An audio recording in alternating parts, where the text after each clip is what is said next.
નમસ્કાર, world media ન્યૂઝમાં આપનું સ્વાગત છે। હું છું સફી શેખ। જોઈએ આજના નવા સમાચારો।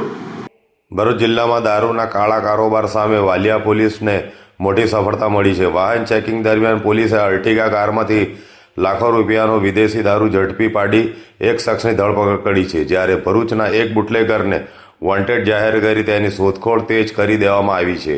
વાલિયા પોલીસ મથકનો સ્ટાફ ગામના 4 રસ્તા વિસ્તારમાં વાહન ચેકિંગમાં તૈનાત હતો।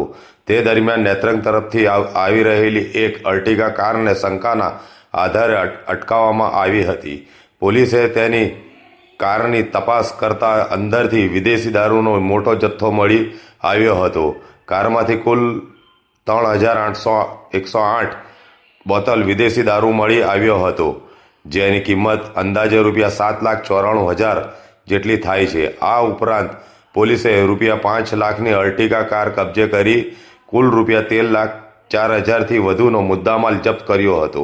પોલીસે કાર ચલાવી રહેલા મધ્યપ્રદેશના રાજગઢ જિલ્લાના આઝાદ માર્ગ નઈ આબાદી વિસ્તારમાં રહેતા ઇમરાન ખાન જુમ્મા ખાનની ધરપકડ કરી હતી। પૂછપરછ દરમિયાન આરોપીએ આ દારૂનો જથ્થો ભરૂચના બુટલેગર ભરત મિસ્ત્રીને પહોંચાડવા લઈ જતો હોવાની કબૂલાત કરી હતી।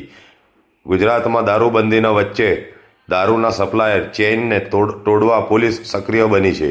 વાલિયા પોલીસની આ કાર્યવાહીથી બુટલેગર આલમમાં ફફડાટ વ્યાપી ગયો છે। ફરાર બુટલેગર ભરત મિસ્ત્રીને ઝડપી પાડવા પોલીસે ચક્રો ગતિમાન કર્યા છે। હવે જોવાનું એ રહેશે કે આ દારૂના જાળમાં અન્ય કેટલાક નામો બહાર આવે છે।